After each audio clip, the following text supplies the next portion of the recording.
episode number 93 with Alex Venosa.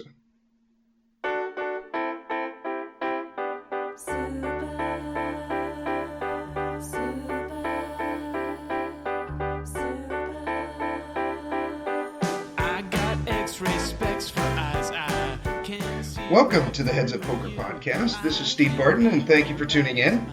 We are picking up where we left off last week. It was a very long interview. It was about 3 hours, and I thought it would be too long for 1 week. So we split it into 2 weeks. And if you missed the first one, I would highly recommend going back and listening to episode number 92. We're going over live cash games. This is mostly theory-based. Live cash games, and most of the hands are not necessarily the hands, but most of the theory is based around 5-5 no limit, 5-10 no limit, 2-3 no limit, like that. A little bit of Omaha in there, but go back and listen to episode 92 if you missed it. If not, you know right where we left off. We teased it, and we're going to enter it right back in now. Let me tell you a little bit about Elliot Rowe. If you like to win at poker, and I would assume that is everyone listening to this podcast, then download your free MP3 by clicking on the link in the show notes and listen to it the next time before you play. It's a little tilt buster MP3. You relax, get in your quiet place, put on that MP3. You put it on your phone just like I do. You got an iPhone or an Android. And he also has MP3s for live cash games. Or if you're an online grinder that likes playing cash online, he has those too. He's got them all. You can go to PokerMindCoach.com, enter in the code HUPoker, and you'll get yourself 10% off, and it kicks a little bit back towards the podcast. Without further ado, here we pick up from last week, Alex Venosa. I got supersonic speed that I used to run to you. A guy had raised on the turn, and he had shoved all in, and this guy folded aces. He's like, "You must got me," and he turned over and it just looked like an absurd bluff because the guy who had the aces just was getting such a good price at this point. So much money was in. He's like, "No, this guy's always worried about the flush. He's a flushophobic kind of thing." Absolutely. So do you do notice shit like that? Like specific board textures scare some players more than others? Coming from a pot limit Omaha background, this is a mandatory practice. It's not something you can increase your edge with. It's something where if you don't have it in full force, you have zero edge and you're probably going to start losing. And so, yeah, I bring that with me to Hold'em. Absolutely. Some guys will never fold an overpair on like a disconnected rainbow board where they always run into a set, right? But then all of a sudden on like a draw heavy board, they're afraid of, top two or something. I don't know. It's weird. It's super weird. And a lot of times it's backwards. And that's why you have to pay attention, because if you just go thinking along like a thinking poker player, then you might end up completely backwards on what they're thinking. So you definitely have to start paying attention to which guys hate which cards. And there's some people you remember my hand with the stock trader player right on with aces and king of spades. This is great. I'm sorry, which one is this? So I had shoved $1,100 into $700 with aces on 10-8-6 deuce 2 spades, and he beat me into the pot with ace king of spades. And so I, of course, lost this pot. But yes, okay. The important thing to take away is that I knew that I could correctly bet against this guy, this overbet. And while I might have imagined he could get away from some flush draws, I would never think that he would fold the ace king on a flush draw, thinking he may have overs in some spot or something. But I also believe that he would snap me off with a lot of hands that only had 2 outs left. And so this isn't a sizing or a play that I would make against many people, but the person I chose to do it against beat me into the pot with a hand with 18%, right? So I felt really great about losing the hand. No, but I definitely felt great about how I played it. And so that was probably the easiest $2,700 swing I've ever taken. And I put it on a thread, and everybody's like, oh man, love the turn sizing, always works, in all caps and stuff like that. So, yeah, I felt really good. And it's because I paid attention to him, and I know how he thinks about what I do. And it's usually pretty wrong, but because I know how he thinks about it, I can split it. Right. Yeah, I think I'm pretty good at picking up the, there's one reg during the day. It's just, he just tells you he'll c-bet, and you almost always call his c-bet, because if he c-bets into like an $80 pot. 100% of the time, right? I'm sorry? Okay, go ahead. Yeah, go ahead. Well, he c-bets, if it's an $80 pot and he c-bets probably like 50, you call, and then there'll be 180. And if he bets, if he likes his hand on the turn, it's always like $100 or more. And then if he's weak, it's like 65 or 70. 75. Yeah. It's like 75. Right. Yeah, exactly. That's a perfect example. Yeah. And so that's where you make all the money. Okay. Well, at least I still am doing a lot of talking at being social at the table and all that kind of stuff. But I pick up the basic stuff at least. I don't know. Yeah. The bet sizing is huge, obviously. What's your general image at the table, Alex? Like when you go and sit down, are you real talkative? Are you what's your approach? Do you listen to music? Yeah, I'm very charismatic. I always try to bring people into conversation. Yeah. My live poker experience in Montana with small player pools, but luscious player pools. Yes. And I got real close to winning players and card owners. They set me straight. You're not allowed to be a dick. You're not allowed to close yourself out. If you're having a tough day and you want to put some music in and you're not offending anybody, then do that for sure if it gets you off tilt. But in general, you want to be very lively. You want to try to, get people drinking. If you know that they like to partake, you say, have a beer with me or whatever, and hope it doesn't, screw you up too much. But this is all part of live poker. Is being a good table host and getting people talking. I remember I was playing a terrible 5-5 game one time, and Mike, you might have actually been there, but I just started. I'm like, well, guys, why don't we just go around and we each tell our favorite poker story with one rule. It can't include any hands. And 3 people in, I started us off with a great one. I've got a million of them. I mean, shit, I've been punched in the face at the poker table. But I started off with a great one where at Lucky Chances Casino on Chinese New Year, they gave all the seated players a $5 chip and those little red envelopes. And so I sneaked the $5 chip out. I put in a 1K chip, right? And so I go up to the table and I'm like, oh, hey guys, what's this? They're like, oh yeah, they gave you a chip. I'm like, oh, that's cool. And I dump it out on the table and the 1K chip flops down. The whole place goes nuts, just nuts. It's an uproar. And my friend's just looking at me and shaking his head. He's like, this idiot. But the place just went nuts. And people from the 1-2 section are crawling over tables to see what's going on. It's like a jackpot hit basically. And then I'm like, all right guys, I gotta confess, I put it in there. Yeah. But I started off with that one or something, and then the next guy goes, and it's super funny. And then by the time we get around, we've had probably 9 of some of the most entertaining stories ever told at a poker table. Not because they don't exist, but because people don't, get a time to tell everybody. And so I just decided one day, I was like, look, this game is not very good. We're not sitting here, we're not talking or doing anything. And so I just started us off, and half an hour later, I was in the best game of the month or something. So little things like that are part of the job.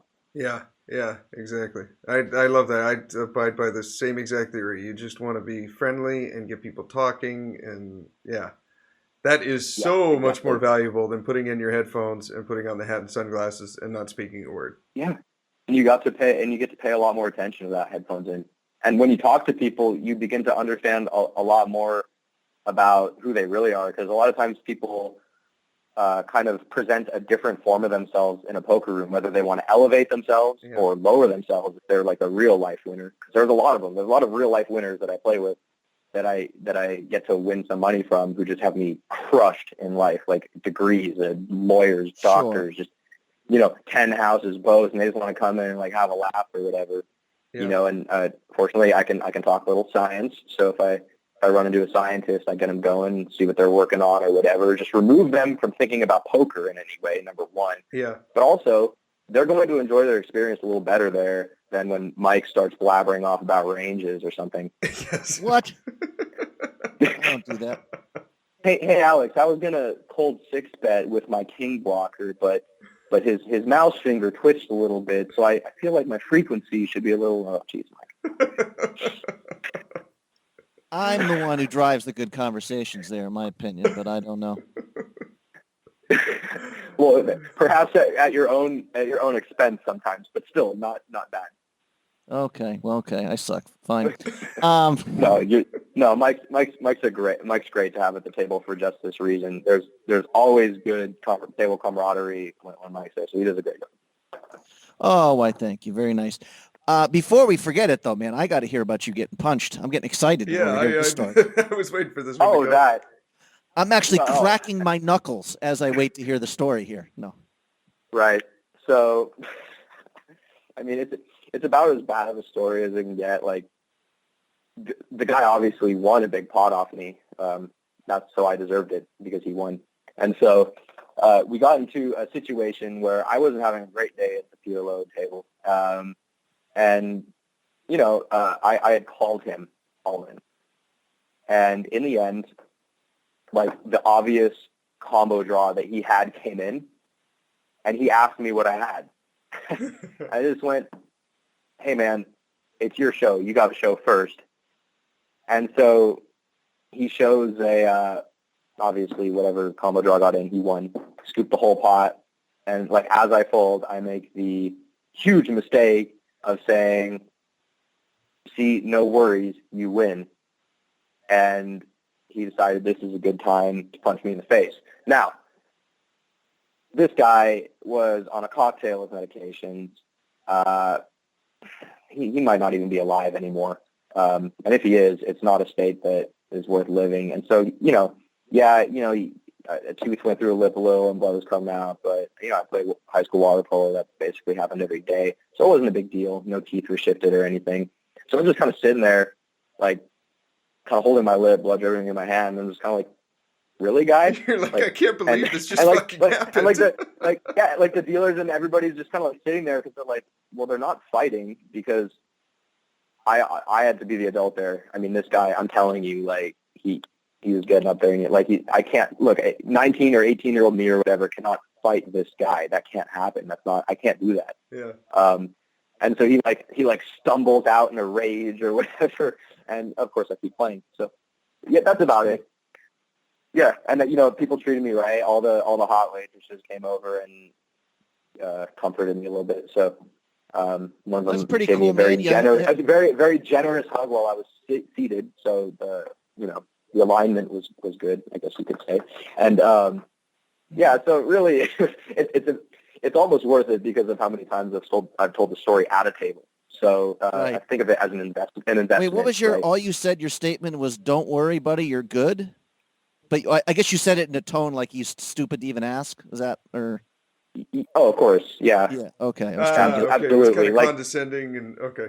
Yeah. Well, I mean, maybe it was more just, it wasn't condescending. It was just me sounding frustrated that, like, he got there and then asked me. And then he was like rubbing it in your face.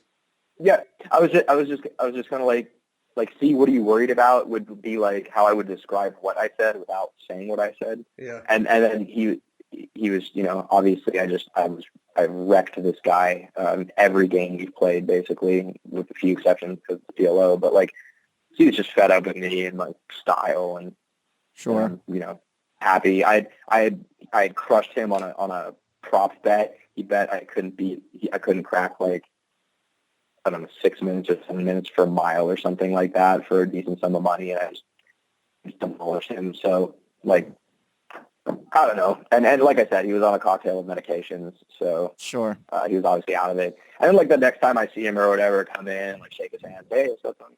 Did you say you played? Did you say you played water polo? The owner came up to me. Yeah, I did play water polo. Yeah. For the first time, I really was paying attention during the Olympics. those guys are fucking animals. Yeah, they're The beasts. stuff Yeah, that that's- must be going on yeah. underwater there is just not fit for Yeah. society. No, That it's pretty bad. Serbian water polo team, they look like a bunch of fucking axe murderers, for God's sakes. Oh, you have to be. You got to. I mean, it's crazy. Do you guys? I've heard stories of guys like filing their toenails down to like claws and kicking guys under. Does that really happen? Or You have full nail checks before every game. Okay. Okay. The refs all carry around clippers and are really, really stingy on it because that's actually bad. The kicking and the bruising, like, it happens and everybody has welts after the game, but you can't get these like incisions, getting blood in the pool and stuff, right? You know, they do a good job at that. And organized play. Okay.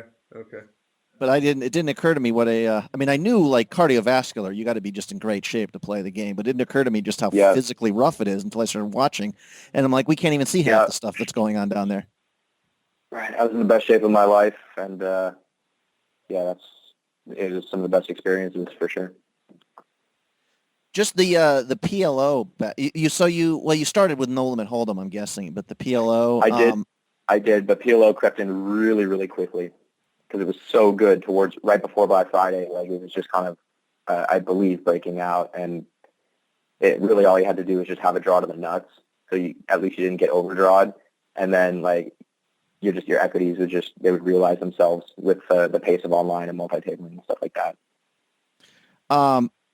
Just thinking about, one of the first things, I think this was an Ed Miller book. We were talking about Ed Miller.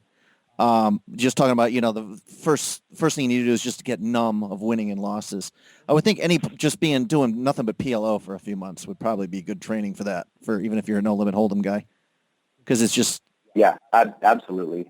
I definitely agree with that. The one, it's a tough transition though, because of how many hands I play in PLO and how many hands I should be playing in Hold'em. I play more hands than I should. Fortunately, I like to work on, good game selection, and so usually I don't get into too much trouble. In fact, a lot of times I get away with it, meaning the math is probably even good around what I'm doing in some cases. But sometimes I'll like raise a hand like Jack 7 suited from +3 or something, and before I know it, like one of the TQ players are 3-betting me, and I'm just like, yep, I deserve that, 100%. Right. And I just fold, and I obviously just fold because I'm not going to compound my silliness. Yeah, if I can go back quickly too, it's kind of, I'm just thinking about it belatedly though, the whole, of being social at the table. Okay. Like last night, one of the goats here, as we discussed, he was not playing 10-25, and he was like, well, I'm playing this one. So-and-so is coming. The one guy we specifically talked. Sorry, Steve. This is the way we got to talk. The one guy you specifically brought up as saying he buys in for the full 1,500 every night, and he's not capable. So a 10-25 reg skipped the 10-25 game because him and this guy were exchanging text messages and they were meeting there. Yep, they're boys. Play. Yep, exactly. That's exactly it. And the 10-25 game, and the funny thing is, it's not like he's like, it's just weird to me though. Is that wrong? I don't know. To befriend someone and I guess it isn't, because this is what the guy's a recreational player using extra spending money to do something he enjoys. Right. If there's something wrong with that, then there's something, wrong with life. I think that's one of the biggest problems about poker and the transition is back in 2006, 2007, so I've heard. Unfortunately, I was a little young, but it seemed like everybody was okay with that, and everybody was having fun, and people were doing the Jamie Gold talking to each other at tables, and it was a party, and people were trying to have fun. Nowadays, even most of the recreational players are in hoodies and headphones, Sure. And it has to be okay to be friends with good players, right? Like if a professional baseball player invited you out to play catch, I'd feel great. That'd be awesome, right? Sure. No, this wasn't... Right. So similar thing. Sure. No, I was going to defend. It wasn't like... And first of all, it wasn't like the other guy, the casual player, is like, man, he really wanted to play against this guy particular. Then he was challenging to play heads up 5-10. And then he's kind of getting what he wants anyways. You know, he liked the competitive asshole vibe the two of them have together. But I still don't know if he's. Well, let me give a different example. That's like this one guy I know who's a pro. He's from Minnesota, and there used to be. Basically, has there ever been a situation where you see someone losing a lot of money playing cards where you're like, God, I wish this person would just get away from the table? Maybe that's a good way to start. Yeah, friends of mine, of course. And people maybe whom I've associated with outside of poker with more, stuff like that. But there are people, though, who... I mean, this isn't like an ethical ambush to say if you're not feeling this. I mean, this is just there's people it's just obviously very difficult to answer. That's all. Yeah. I mean, there's one guy I know, and he's from Minnesota. He's now a Vegas pro. And we were kind of talking about this, and he's talking about the one home game in Minnesota was run by this guy. Because I was talking about poker pros being chummy. He's like, I'm never full of shit. He's like, I like to get to know people, and then I enjoy their company, and then they're giving me money. That's fine. You know, he's like, they kind of should know that too. You know what I mean? Yeah, I agree. Absolutely. But he said there was this one game in Minnesota, which was just this one guy. You could kind of see his life. He threw the games at his home. I forget if he was a lawyer or some professional, and he threw the best games and had food and this and that. But he was losing player, and he was really bad. And you could just see like the guy was going to go broke doing this, is what he was saying. And it was also like you could see like the family strain. Like every time they'd come more, the wife was less happy with the situation. You know, and every time he'd lose, he'd become more desperate and da-da-da-da. But in his mind, he was also just hanging out with his friends. He loved poker night. Do you know what I'm saying? So this guy was like, you know, I felt bad. He's like, but this guy his life was going south because of this game. But, you know, what do you want me to do? I'm a poker player. He's given his money. If I'm not there, he's still losing his money. That's exactly right. And you can be there for him when he bottoms out, and hopefully one bottom out will set him straight. Right. That's one way of looking at it. Because we're assuming that he will bottom whether you're a part of it or not. The difference is if you're able to say, if you take, let's just throw a number out there, $500,000 off this guy before it happens, right? Okay. And he comes to you, and he needs a little financial help. He needs a little loan, but he still has his job at the law firm, right? And he's getting back together. He's like, man, I really bottomed out. I'm not doing this anymore. And he comes to you and he needs a financial loan. You know, you could probably make up for it, I guess, in that way. You know, just reciprocate in ways like that. But I think the real point is, if it's not to you, it's to someone else. So right. Try to do it in a way that may be able to help him, or you could just not. You could also just leave it alone if you feel bad. That's okay. You know, right. you could just stop playing in the game and tell him he should stop playing too, and leave it at that. I mean, I'm probably, there was once where I gave, I can't remember if I told this story, where I gave some guy a bad beat. I cracked his aces, I think with a draw or whatever, got in. And just, sweet old guy gets up and table. You can tell he's like crushed. And I'm like, man, you feel bad. And another old guy knows him. He's like, you do realize that guy owns like 20 racehorses and is worth like $30 million. You've seen The Color of Money by Martin Scorsese, right? The sequel to Hustler. Yeah. Well, there's the scene that's most relatable to poker in that movie is when Vincent is first playing in that card room with the guy with the hole in his throat. And they want to beat this guy. He feels like. And Paul Newman, Fast Eddie, is like, this kid needs a lesson. So he leaves, and there's no money. And all of a sudden, that sweet old man and his gang of thugs are going to beat the shit out of Vincent because he can't produce, right? That same guy. So that sweet old man that's losing his money that day, maybe when he's crushing you the next day, maybe he's a completely flip-flopped personality, or maybe he just owns 20 racehorses or whatever, right? So right. Really try to remove yourself. They walked into the card room. You're not like going door to door selling faulty merchandise here. Yeah, they know what they're in for. That's a good, I was at a 2-3 table at my local card room. This was probably 6 months ago, and there was a guy. he bought in for 200. The max is 3. It's not 400 like Oceans, but the max is 3. He bought in for 200, quickly lost that within 15 minutes, saved his seat, walked right over to the ATM, came back with 200, lost it within 15 minutes, went back to the ATM. He must have done this 6 or 7 times. I was directly to his left, and there was a point I kind of felt like you did, Mike, where I'm like, is this wrong? You know what I mean? Like, should somebody go take this guy under? I guess it's just.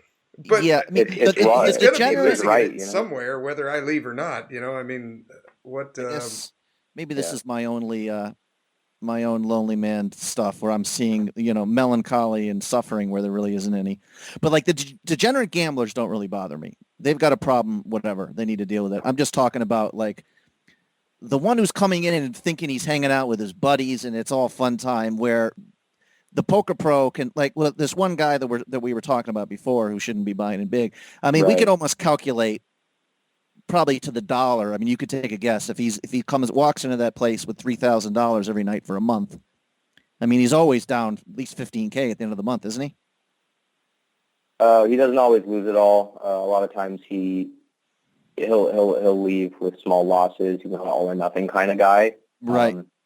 But no, this doesn't. And his session lengths vary, but it's you're right. You can definitely get an idea. This specific guy doesn't bother me. I'm just saying there's other people who come in and you do like their company, they're fun, but it's like, especially if I don't know, we're getting off track here. There's one. Let me tie it in a little bit to a conversation that we started off with. Is okay. Why am I thinking of getting out of poker? And this is just another reason. Is like, this is literally what you do for a living, is pray that this guy walks through the door in the evening, right? I mean, and then like at the end of it, you have to feel bad about it too. Like, man, what if I could do something where I make money and I get to feel good, right? How would that work? But you really just have to remove yourself, because they're usually a completely different person when they're just destroying everyone. And sure. Yeah.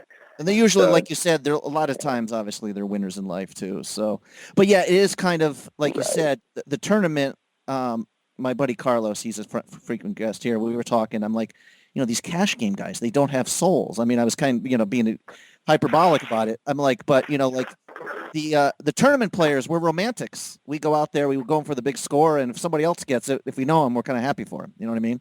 But the cash game guys are just surgeons at work. Yeah, well, the cash game guys have bills to pay, and the tournament guys live in their mom's basement. So, like, it's easier to be romantic down there. Live in the mom's basement, petting a chicken or something?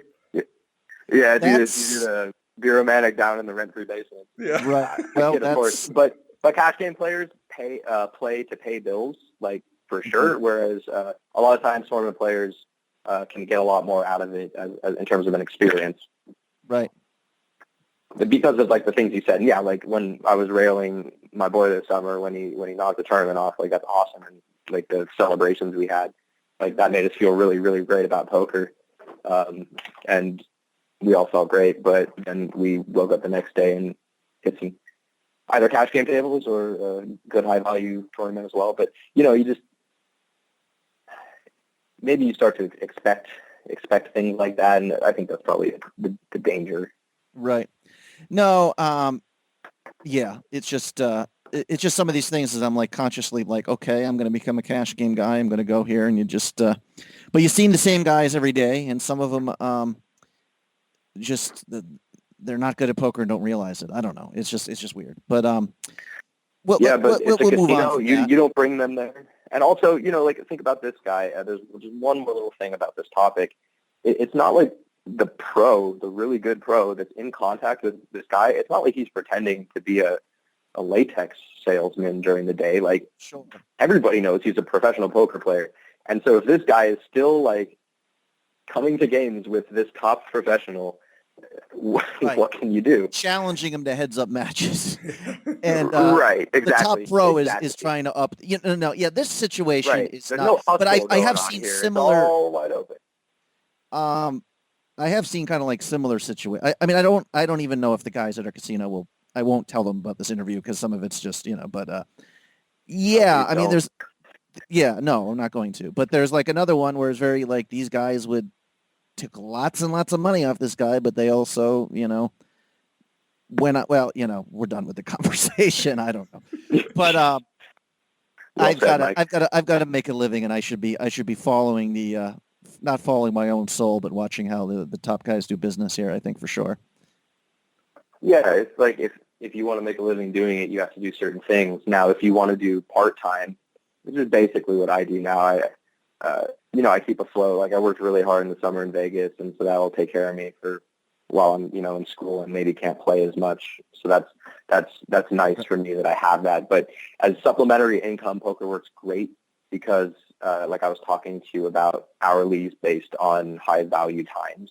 Right. So if you can just stick to high value times, you can make, quite a bit.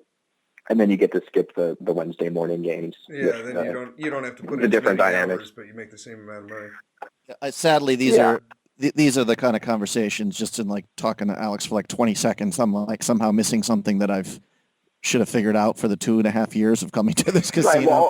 Well, just no, about the maximum profitability. It's not that you shouldn't have. It's that how could you online? It's impossible because none of these things exist.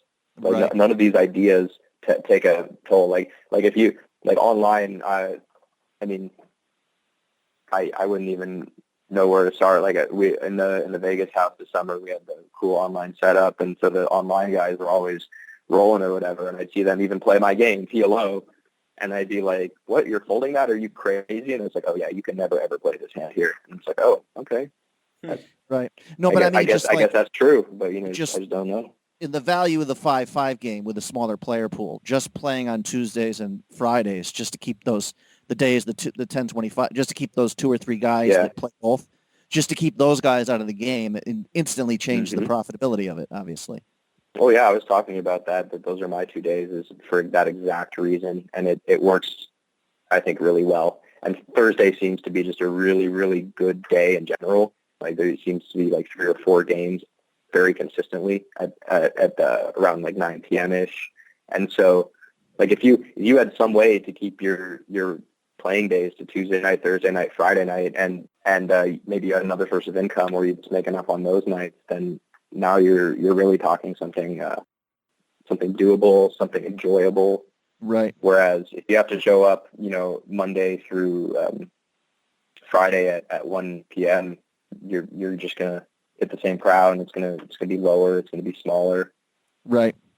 That's a really good point. I never thought of that because there's a 5-5 or a 5-10 game that runs at my local casino that it only goes on during certain days of the week, and I never bothered to learn when that was when I was grinding 2-3 all the time. I can't believe I never thought of that. That's so obvious. Yeah, because those guys will bump down to 3-5 when that's not running, and and then that kind of filters down to the 2-3. Mm-hmm. Huh. So the best three. Since you were playing 2-3, I'd say the best days to take some shots at 3-5 would be the days that the 5-10s are going. Yeah. Right. Yeah. So that's how I would start to get into the 3-5 game if that's something you wanted to do. Yeah. I would find out when the best players aren't there and play. Yeah. That's so obvious now that I've verbalized it. I can't believe I never thought of that. Huh. Have you, beyond studying the game, I mean, Alex, you find out me and Steve will talk about hand, and Steve is very much into like live tells about how the guy's sitting and stuff and getting, and I know the first time we had a conversation about a hand, I'm sure Alex, you remember this, where some guy raised me big on a river. Right. And we went and had a drink afterwards, and you said, I actually, for the first time, Steve, in my life, I folded kings. A queen had hit the river, and it sure seemed like he hit 2 queens. But you immediately started breaking it down, not just that he raised. He's like, well, first of all, he counted out the calling chips before raising. Yeah, he instantly counted out the calling chips as soon as you made the bet, and then tanked for however long he did, and then decided to raise. And he's a dentist, so he's not leveling you, and he always has it. Right. 100%. 100%. I mean, it was also, I don't know, just the counting. And you said he also, I thought, I mean, I don't know if this is real. And you said, well, he put the chips out with 2 hands. Anytime they place their bet with 2 hands, they've got a strong one. Yeah, two hands protects your body the worst because you're doing something with both of your hands, right? this is some Zach Elwood stuff, but like, you know, your limbs are getting farther away from your core. You're not as protected. What you want to pick off is the guy who's got his left arm over his right shoulder, and a scarf, and is like sliding his right hand like just above the line to make the bet and slowly bringing it back. You know. So have you actually like studied this shit? That's the bluff. Mainly just correlation. Okay. Like I really try to just pick better spots, but like I've sometimes you just see something that you're just really confident about. Like in this example, I think you can confidently fold there with probably there was a pair, a bottom, the 2-9. There was I forget what it was. The final board was like so Queen 9975 or something. I can't remember. Right. So you can fold probably the starting of your calling, considered a calling range would be a straight with 6-8, and that's absolute minimum. And even then, I believe his raise is big enough to where you still can't call with that, and you probably can't even call with. I think we had finally concluded that like 5s or 7s full was the correct like absolute cutoff for calling, like where you always call with 7s full or something, but I think you can get rid of 5s full because now he can have 7s full and not 5s full type thing. So it was something like that, but something like you had to even more narrowed down because of this live tell. Yeah. So let me make sure I get this straight. I haven't heard this one before. When you when you see the double-fisted bet, you can be pretty sure that that's very strong, and it just has to do with they're not covering up at all. But when you see the patented pro with his left arm across the chest, his left hand on his right shoulder, and he's slowly putting in the chips with his right hand slowly, and then slowly bringing it back, he's more subconsciously covering up his body, so it's more likely to be a bluff. Is that right? Well, when the pro's doing it, he's likely doing that every single time. Okay, right. Maybe that was a bad example with the pro. An amateur. If an amateur is seen doing both things, then usually they will mean something. Whereas if one person does those things all the time, then you have to. You can't use it. They're just a robot, and they're really doing it the same every time. And also, the reason you can use this here is because it's such a polarizing situation. In that Mike has a hand with, okay showdown value, but he's just gotten raised. And so, honestly, without any live tells, you can still never ever call with kings here. Right. But with those live tells, you can actually fold hands like straight or like 3 of a kind. Small, like small 3 of a kind, or any 3 of a kind actually, because ace-9 is worse than a straight.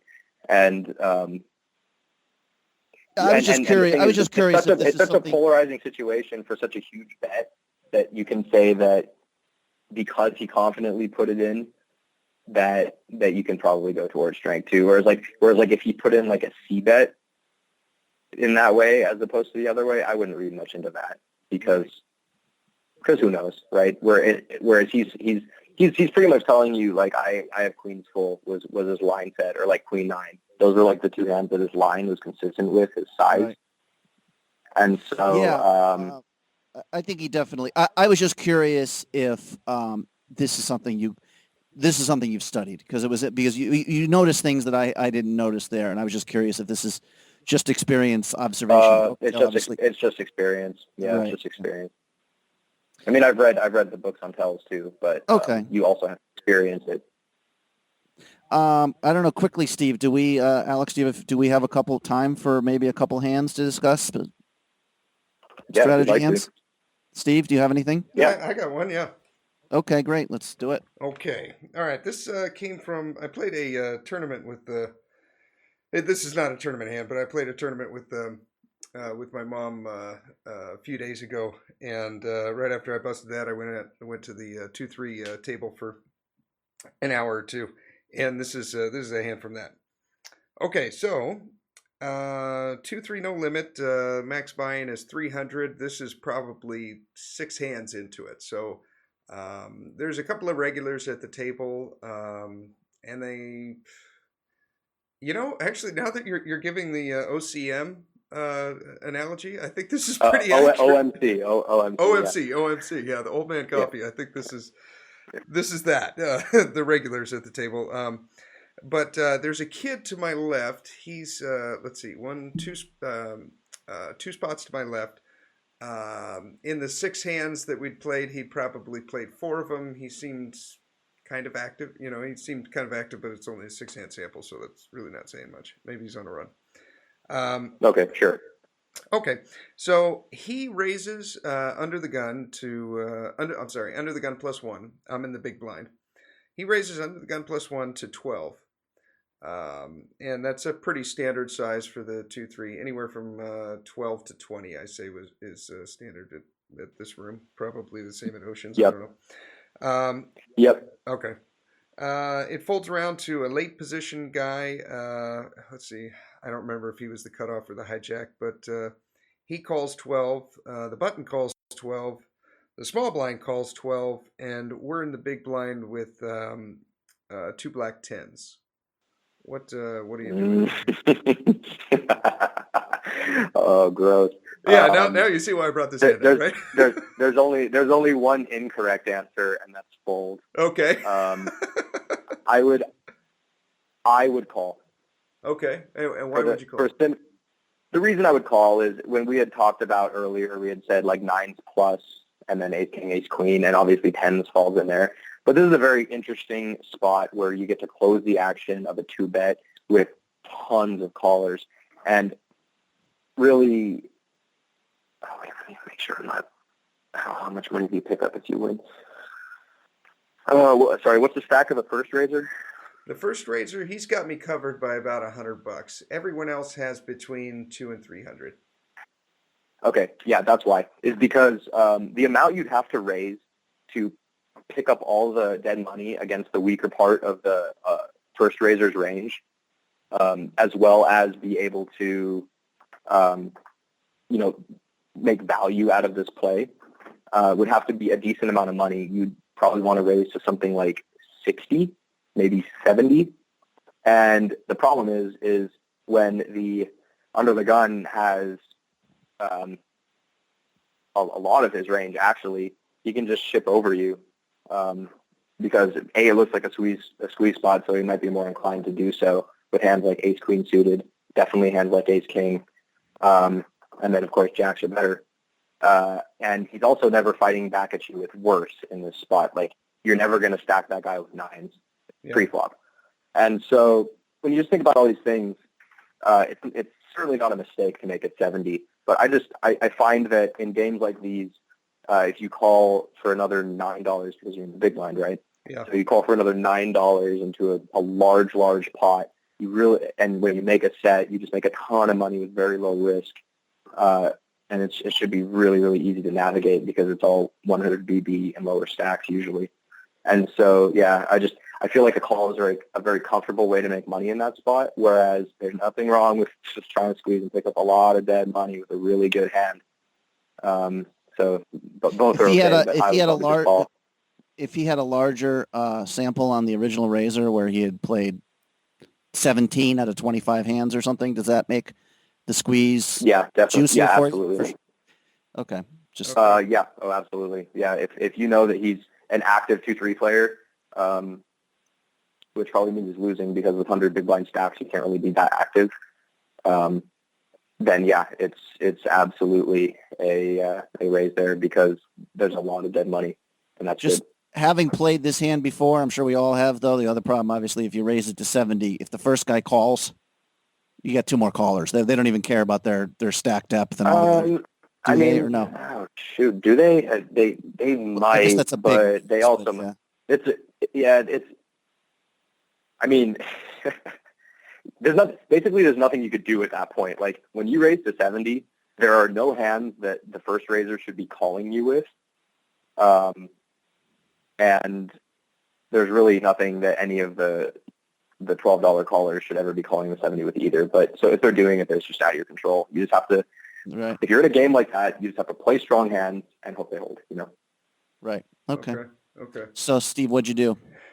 Well, with let's see, that'd be 48 in the pot. Please say fold so I can ridicule you. No, no, I did not fold. Well, then you played it perfectly, no matter what you did.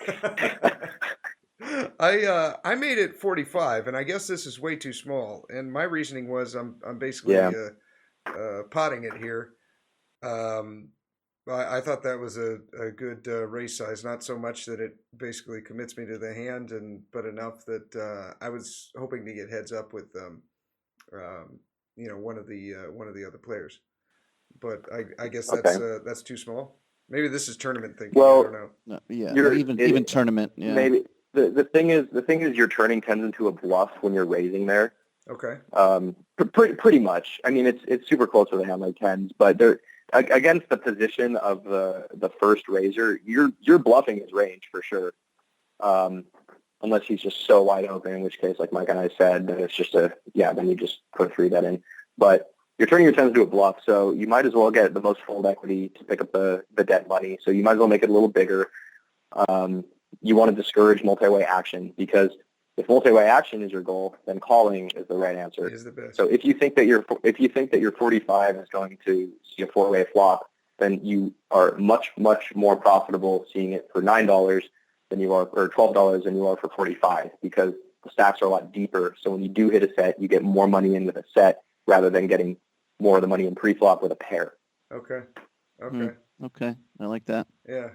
So right. So if you choose to turn it into a bluff, you go all out and you make sure it's sized to scoop, and to make sure that your opponents have to play correctly. Like if you make it 45, the first raiser, he might just call you with a hand like king jack suited or king queen suited, because I probably would, because I would imagine like everybody else would probably follow, and I'm like, this hand plays great multi-ways and it's juice and I'm getting priced in.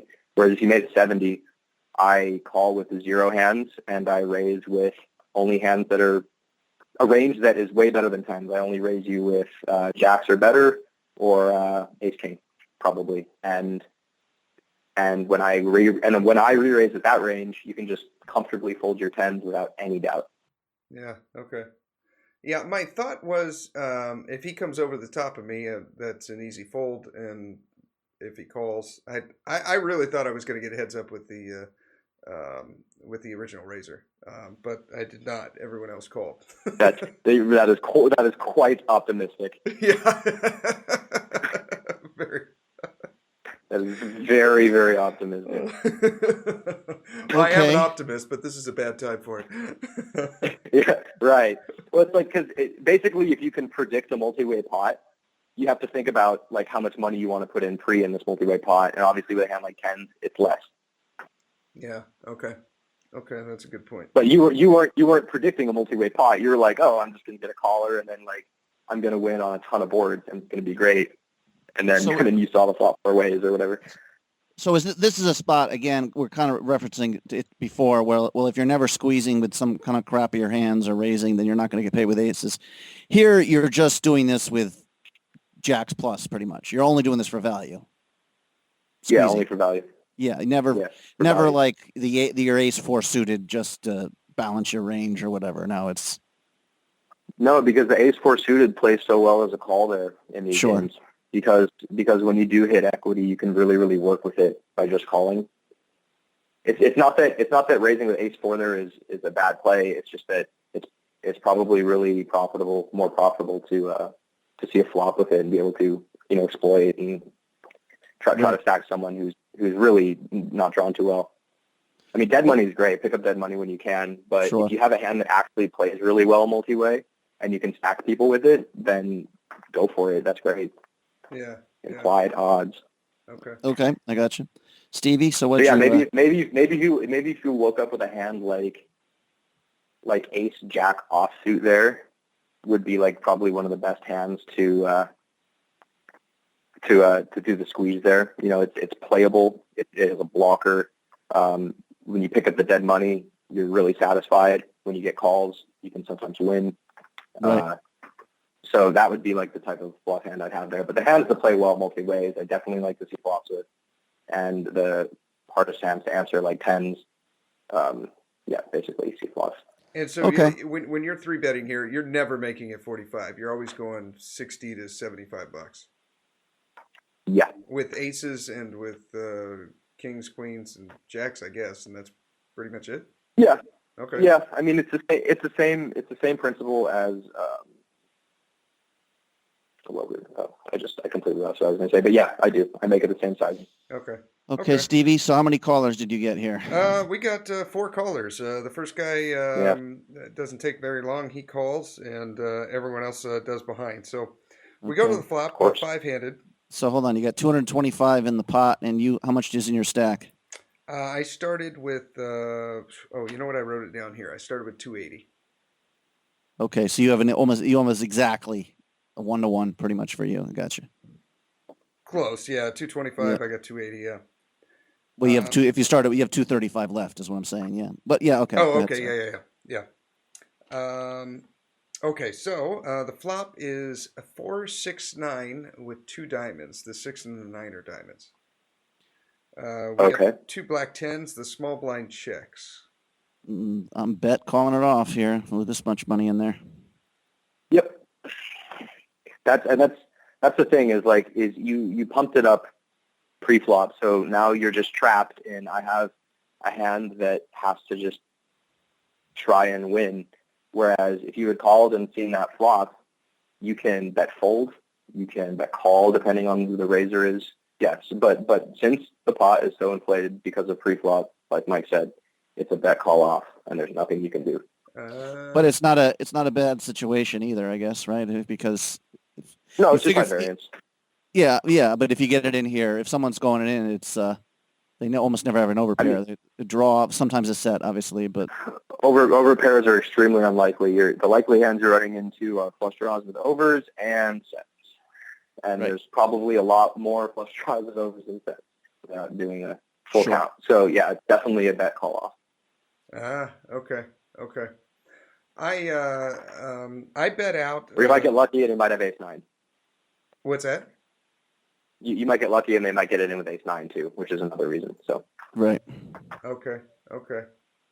Interesting. Right, because you beat top pair, which is always nice. What is before you tell us your bet sizing, Alex? Before Steve, you tell us what would you be? What's your bet sizing? Just half pot, 115 or something? Yeah. Yeah. Just 115 or something. All normal. Yeah. At this point, it's turned into a standard hand where you have a flop that you just go with. So you make your sizings normally and you call it off if raised, and you shove on most turns, except for diamonds and stuff like that. So. Gotcha. Okay, Stevie. How much did you bet here, Stevie?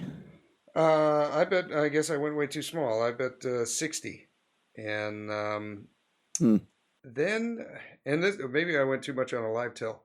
The guy to my left, he instantly ships it.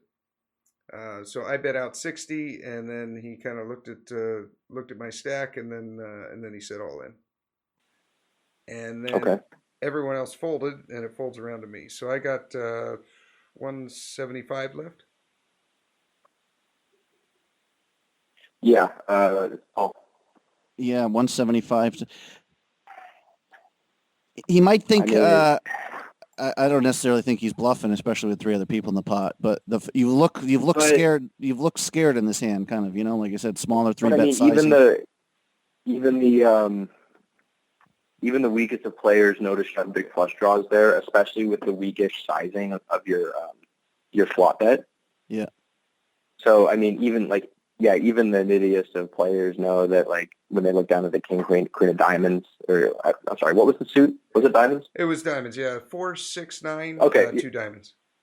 Okay, yeah. So when they look down at the king, queen of diamonds, or the ace, 5 of diamonds, or whatever, even some of the nittiest know that, especially to a weaker sized C bet, it's just a shove because they can't go wrong. They know that they just can't get in that much trouble by doing it.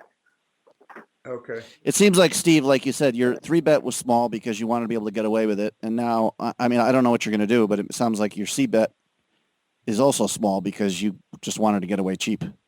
Okay. Yeah. Maybe I don't know. I don't know if you end up folding here, but It sounds like your style really plays well when you pre-flop with the tens, because then you can really get a hammer lock on the hand, and it's actually easier to fold at a lot of points.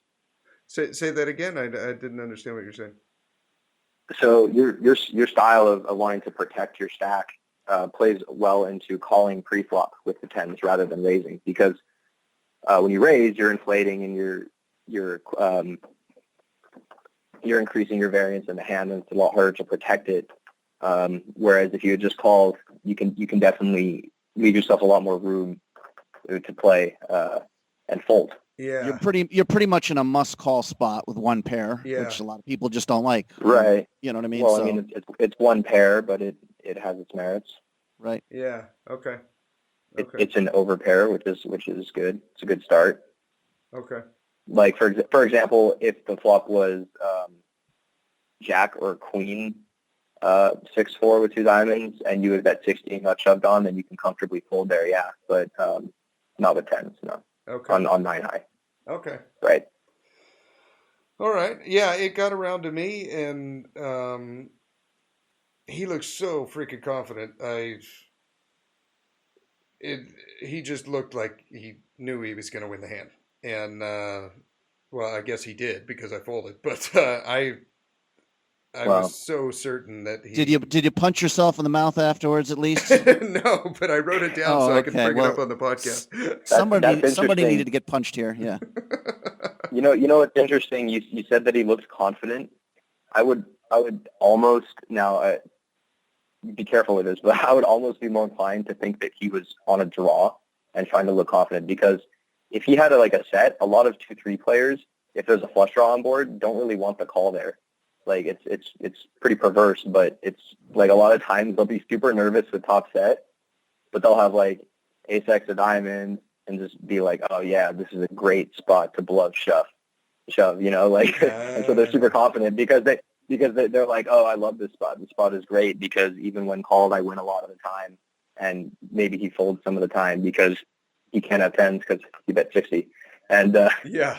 And so, like, oh, this guy just has 8s here and he's folding. I'm so good, and right. So, like, a lot, like, I would almost be inclined to think his strength as weakness, but like that's a stretch. Like, basically, just bet more with the tens, I guess, on the flop, and then it's a much easier call off, right? Or actually, just call pre-flop, and then you're deeper stacked. Right. That have a lot. Yeah, more room to and play. now all your GTO listeners are gonna cringe and everything, but that's how you play like mid stakes, real money, no limit hold'em live for money, like for an hourly is you exploit, you know, and so that's part of it is you just make it easier on yourself by calling, and you let yourself gain more advantage in spots that people aren't adjusting to. Yeah.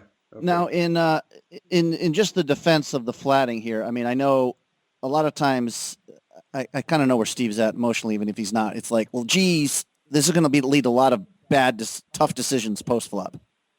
Like, I mean, on that flop, obviously you're calling a C bet from the guy. Are you raising a C bet?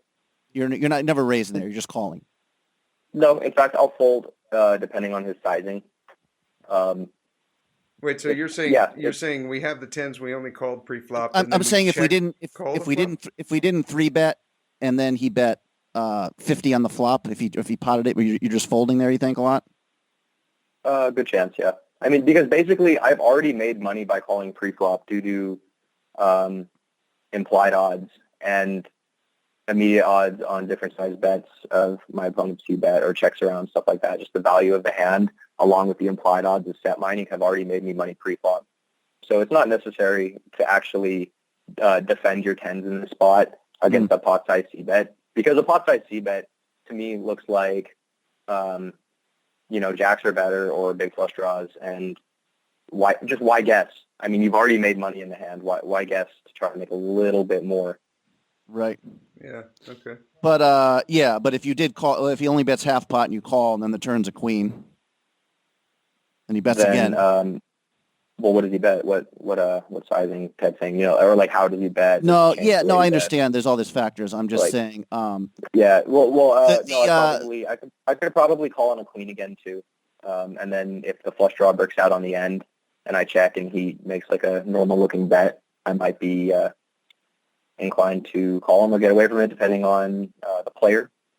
Sometimes you do want to just call down, but you see, that's the thing. That's how you play tens. Is once you call pre-flop, you're kind of handcuffed in the way that you can play them, and that you're just kind of calling down and hoping you're good because you don't have a lot of information.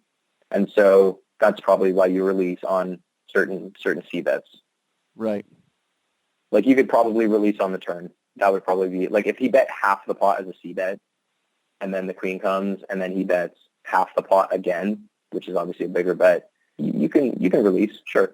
But if the turn comes in undercard, maybe giving you a gut shot, this is certainly a great time to peel a turn. So you're now peeling turns with the same hand, except you're kind of shifting it to the times you have more equity and there are fewer combos of hands he has that beats you. Like the queen, he can now spike a queen to beat you, whereas when the 7 comes, you're still beating pretty much all the hands you already were, whereas the queen knocks a few out, and you picked up a little bit of equity against the hands that already had you beat.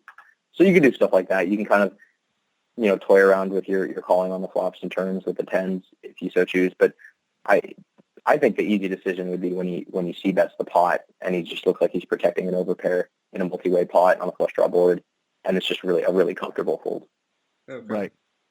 Okay. That makes sense. Okay, man. Right on. So we all set here, Stevie, or you got one more hand for our gifted friend here? That's all the cash hands I got. Okay, man. Well, Alex, how long are you in San Fran for? The 19th, I think. The 19th. Okay. Well, I guess I'll be Yeah. seeing you in a few weeks. Yeah, I think I'm off to probably Lucky Chances Casino right about now. See what kind of nonsense is going on up there. Right on. Maybe jump into some 5-10 PLO or whatever those guys want to do. Right on. Try. You'll have you've got a good glimpse of how the fish think here when you see somebody c betting 25% into a pot after 3 betting like Steve does. Yes. Well, no, I can attack this range. I will say, Mike, if the flop had come queen or jack 6-4, I would have bet the same amount. Oh, you still would try to take it down with a small bet there. Okay. Yeah, because I feel like on those boards, I get a lot fewer worse hands to call because I now don't beat top pair, and also there's a lot more combos of top pair that do beat me, and so basically my one chance to win the hand is basically on the flop with a stab, and if since these players aren't exploiting you, they'll just fold if they miss, and that's your best chance to win the pot. And if you get any resistance other than just a call, you can comfortably fold. Yeah. Whereas if you get just a call, you can check fold bad turns or check call if it could draw completely bricks, right? Yeah. So yeah, that sizing does have a place with those tens. It's probably just not as an overpair. Just not there. I do Not as an think. overpair. Yeah, I do think this is a spot where I, especially against the good players, if I'm playing at night, I probably get, if I raise pocket eights, and then it's queen XX. Queen XX 5 being lower than 8. I'm sorry, queen 5 deuce or something like that, where Okay, yeah. I don't want to see if I bet and they raise, I check call a lot in flops like that with second pair. Oh, it's rainbow though, right? That's the biggest difference. Yeah. Yeah, well, that's different. Well, That's I'm very just different. saying in this spot, I'm the pre-flop aggressor. I'm just, it feels too nitty and too. You're still good a lot of the time. Let's just say, yeah, in a 2-3 game, you're not playing against a caliber of player for that to be able to work. Like they're not bluffing enough. Whereas when you move up to the 5-5, players are going to be betting their 7s when check to protect their own pair as well as value and stuff like that. So that makes that play a lot better as you move up. But with the 8s in the 2-3 game, I would just c-bet and hope to take it down. And when called, I would, figure out if my opponent is playing a 5 or a queen. And usually that can be found out by checking. And if they check back, a lot of times they have like 5s and draws and stuff. And if they bet, a lot of times they have stuff like queens. So, so you play a turn, But the first thing you want to do is you want to bet because the last thing you want to do is check and have Jack 10 check behind you and then make a pair on the turn. Right. Okay, that makes sense. I was just, the second pair, having just one overcard to your pair on the flop, I feel like that's just a spot that, well, I guess you're always getting owned by the top pros in position. That's just the definition of it. But like I think I try to, I will balance my range by, having checking aces there sometimes and letting them blast away. But if I check call flop, they're almost always know I have an under pair or a hand I don't love, and I'm always going to end up folding on the turn, or having to be in a tough spot. Yeah, no, that's really interesting because I do that a lot too. It's kind of nitpicky, but like I was talking to a friend of mine about that, and he's like, "Oh, I would never do that with aces there." I'm like, "Well, why not?" He's like, "Well, there's nothing wrong with your logic. It's just that the hand you're choosing to do it with, doesn't block many combos of the queens, so you can have a lot more top pairs. Whereas, say you have ace queen and the flop comes queen 5-3, like it's hard for your opponent to have much. So it's great to check there because you're still near the top of your range with a similar strength of hand because this guy doesn't have kings or aces. So it's a similar strength of hand, but he could have far fewer combos of queen, and also he can just like do the like quintessential put you on ace king when you check to him, right? So yeah. Right. Like whereas like aces you want to get 3 streets out of top pair on a good run out. Whereas ace queen is you pretty much limited to like 2 streets of value. So it's okay to like just deceive on the flop probably. I was afraid we'd get into this high level shit, Steve, that'll make our heads hurt. Yeah. I've tried to keep it down to Montana fistfights, but eventually we were going to get into all this high range analysis. The nitty gritty. And this is Hold'em. I have no idea what I'm doing. So like, don't talk PLO to me. Well, I think you have a better idea than we do. I forget. I can't remember. There was one. I try my best. I actually cashed, Steve, in a PLO tournament this summer, which was comical. Are you serious? I played I didn't hear about this one. It's easier to cash in a PLO tournament than a Hold'em tournament, that's for sure. I'm 1 for 2 lifetime in cashing in PLO. No, I played 2 tournaments this. I can't remember the hand, but there was. I cashed the first tournament, the 585, whatever that, and then I had like I had a massive chip stack in the 1K, and I forget. I remember you sent it to me, and then 10 minutes later, you're like, I just lost half of it. I was describing one hand to Alex, and he couldn't even listen to it. He was so appalled. He's like, "This is the most ridiculous fucking thing I've ever heard in my life." I can't even remember what it was, but it's like. I probably told you to stop looking at your cards.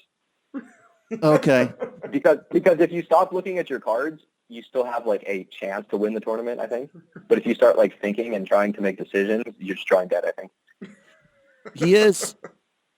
He can slide from the role of amigo to skilled troll really quickly. Yeah, he's made that transition quite smoothly in the last 4 seconds. That was pretty good. But he can be generous with his advice when he's not trolling. So I have appreciated that, and I appreciate you coming on. I only troll people I like. I don't give the people I don't care for the time of day, right? Yes. True. Well, man, we appreciate it, and I have a feeling that people who listen to this podcast are gonna want you on again. So it's great that you came on. Yeah, well, this was fun, guys. I love talking shop, and I haven't talked too much about oceans with people because all my poker friends are from all the other places I played. I just arrived in San Diego, so this is cool. I like talking about it. Oh, quickly, I got one more question because this is interesting. Would you? I'm always, the more I'm sort of, the pros there are now sort of considering me one of them. I don't know, you know what I mean? I don't know the way they talk to me, and like occasionally, one of them was talking about, man, you can't play a range. I forget. He used some terminology I didn't even understand, but I was flattered. Right. He thought I did. No, but one pro was talking about how he was texting some guy. I looked at the name. I said, "Wait a second. I played turn. I know this guy. Can you say?" He's like, "No, I can't tell him you said hi. I don't want him to know where I'm at." This is a guy who doesn't know. He wants to hide how juicy the games are here. Have you ever done that? Definitely. Well, no, because the people I associate with in San Diego are mostly students and people who already know of Ocean's 11 because those are the two worlds that I exist in down there, right? It's like Whereas, like, I don't have to worry about my poker friends seeping in, although they're my friends, Right. so I want to. But, like, my poker, like, colleagues and acquaintances, maybe just, like, that I would only see at a casino and I don't have phone numbers, that type thing. I don't have to worry about that because they're in San Francisco and they're in Montana and they're in LA. Well, I mean, let's just And say you never have to worry about LA coming down. you never had to worry about that in Montana, though. Like, geez, when you're killing the game and you're like, your buddies are asking, how's it going? You never like lowered.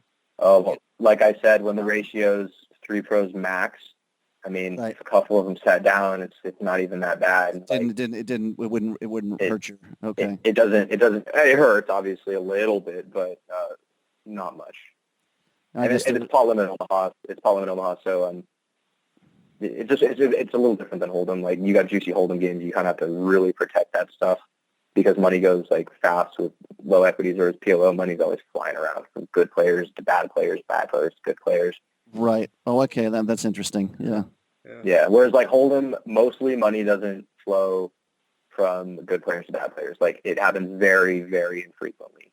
Whereas in PLO, it happens 10 times a session between two people,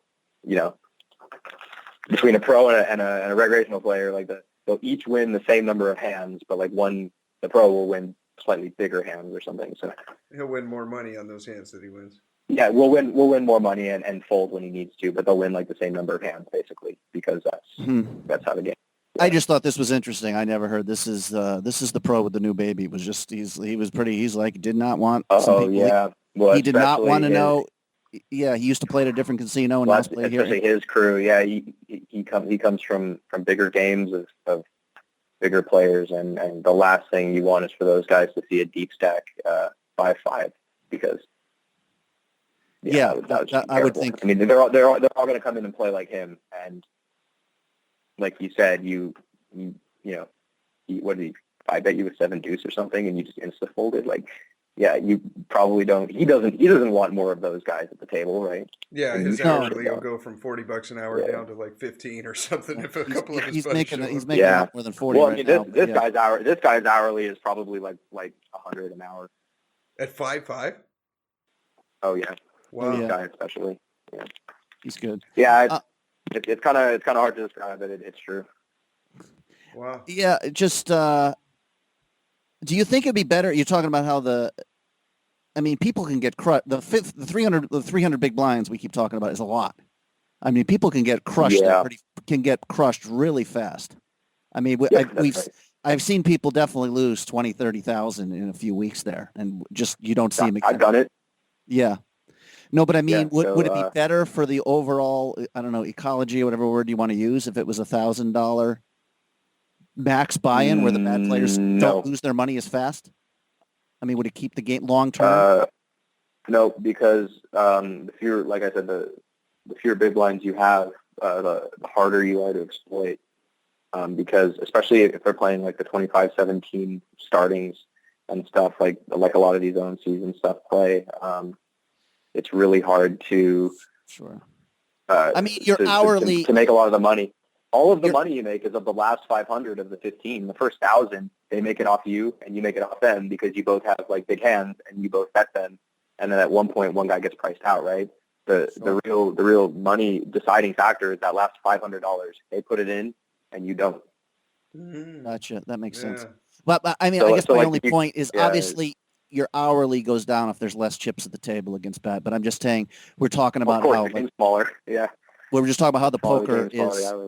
We're just talking about how like the poker is maybe if not dying, it's going to get worse over time.